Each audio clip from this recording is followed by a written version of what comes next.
a lot of the people who've been accused of overspend or spending the money raised in a questionable way have been quite defensive. They're saying, well, we wouldn't misappropriate money that's come from black people. That's what they're saying. Do they have a point? Well, I think it has been interesting that rather than approach this with humility and accept that when you have an organisation that has been donated to the tunes of tens of millions of dollars, I think is about $90 million, that you would want to be transparent, you would want people to actually look into how the money is being spent. But it's very, very interesting. Patrisse Cullors, who's now resigned, but she's one of the co-founders, described some of the scrutiny around the organisation as white supremacist terrorism. I mean, it's quite remarkable. But for people asking questions about where she spent the money. Yeah, and I mean, as you rightfully mentioned in the introduction, she has built up a property portfolio of $3.2 million in the last few years of properties in Los Angeles and Toronto. And many people, I've had criticisms of Black Lives Matter since its inception. But obviously many people, through seeing the tragic death of George Floyd in America in 2020, felt that they wanted to do something about it and in good faith donated money. But I think that we really have to reflect upon these organisations that are claiming to be a silver bullet when it comes to solving racial injustice. Actually, a lot of the time, they're really enriching themselves and they're not improving the material lives of the communities that they speak for or claim to speak for. And it's really unfortunate, to be honest. It doesn't strike me as very Marxist.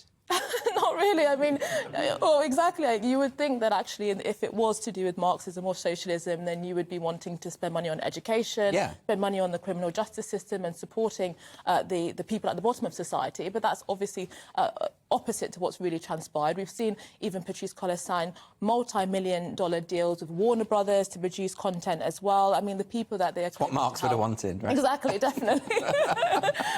But yeah, it's tens of millions of dollars. And I do think that a lot of people have to be much more critical now, that if you want to support people, it's not just, well, she described it as white guilt money. She actually admitted that she thought that that's one of the reasons that people donated. I think that actually improving society, creating an inclusive, tolerant society that deals with issues is actually often long and arduous work. And that's not something that is a silver bullet like Black Lives Matter. It takes a lot of time, and that's what people should do. So some of the people who've been accused, their claim is that these properties were being invested in because the charity should have some sort of collateral, some sort of assets that can then be used later on, or that perhaps the mansion was being used for artistic retreats and for people. I mean, is that a fair reason? That's one of the arguments that they put forward. One of the properties in Toronto, they said that it was used for an art centre fund, and some of the lovely videos that they filmed, promotional videos, are actually filmed outside of this mansion. But again, a lot of people now are questioning the credibility of these organisations, because if you are going to be getting money to the tens of millions, we even had companies, donating. Airbnb donated $500,000. You would hope that it will actually be something tangible that's going to be helping the majority of African Americans, not just a few. But Patrisse Cullors says she wasn't living at the mansion. Is that right? She stayed there for a party or something. Well, that is what she claims, but she's also... We do know that, for example, her family members have been enriched, and when this first came to light a few months ago, then she said that this was actually part of improving black lives. Her own family were part of the black lives being improved, so maybe that is an argument as well. Well, technically, that's true, right? Technically, some black lives are being enriched. But I don't think... but the people donating, they weren't thinking, I just want to make a few black people rich.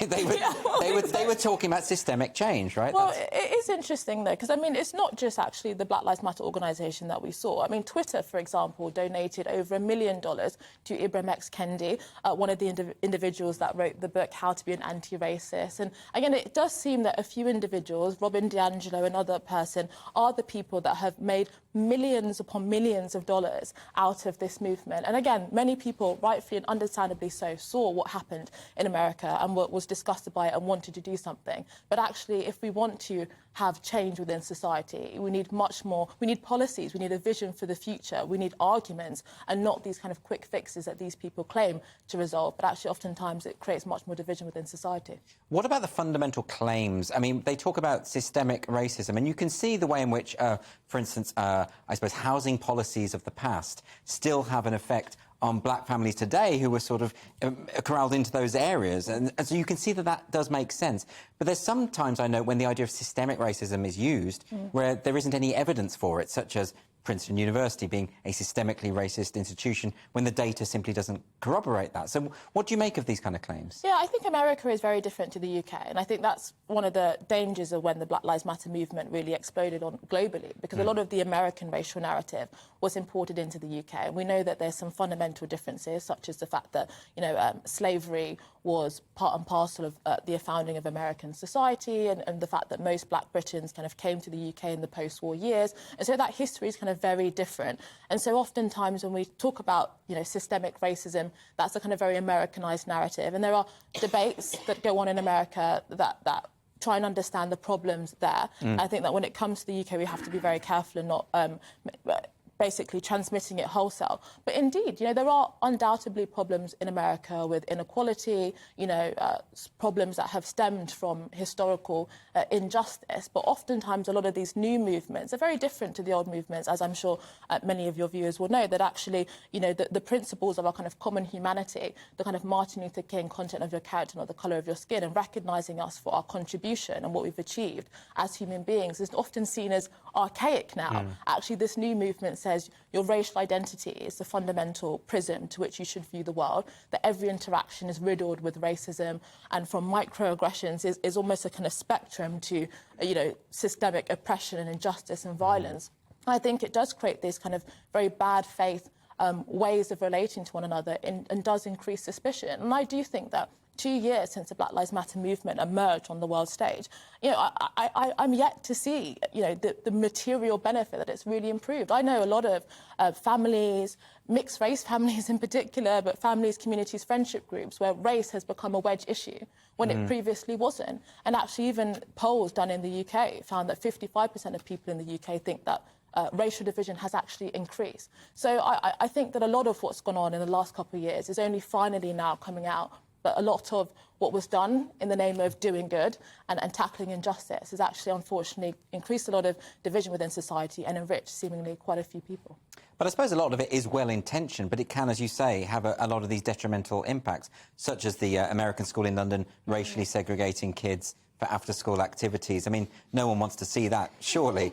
But, I mean, you mentioned Martin Luther King there. I mean, Robin DiAngelo explicitly in her book, White Fragility, says that to even talk about colour blindness as an ideal is a form of white supremacy. So what do you make of that kind of argument? I mean, I fundamentally disagree with it. I mean, I think that colour blindness, when people think of it, they often think it's not seeing colour, but that's not what colour blindness is. It means that you don't treat people differently based off of their colour. It means equality, really, in the true sense, which is equality under the law. And as I said earlier, respecting people and treating people based off of their actions and their characteristics. And actually, what we have now is racial identity politics, where, as I said, it should be the prism to which you view the world, that race is really the determiner of your life outcomes, that all racial disparities is really a manifestation of racism.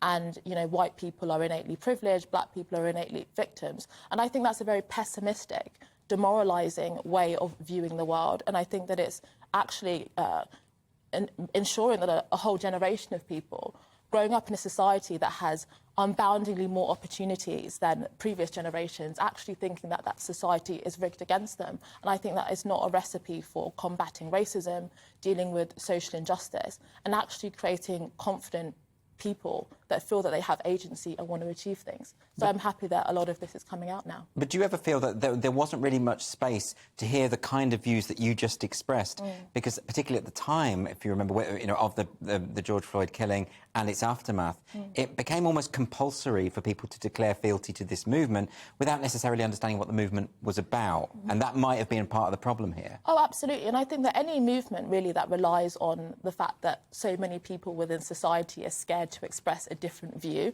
and are scared to actually put forward criticisms. And I think that that's a movement that we have to be quite sceptical of. I mean, we're so used to it now, saying, oh, as a black person, as a white person, this or that. Well, why should your race, or even your gender for that matter, be a barrier to understanding another person? We all have imagination, and we all have the ability to imagine what it might feel like to be discriminated against, because we are human beings at the end of the day. And I think that that whole idea is increasingly lost. And I think that it's really sad. I think it's making our art much more stifling because everybody feels that they can only do things within racial boxes, similar with literature, but also friendship groups and relationships. We are all human beings, and as cliche as it sounds, I think we have to go back to that fundamental principle because that's how we've progressed so much over the last few decades.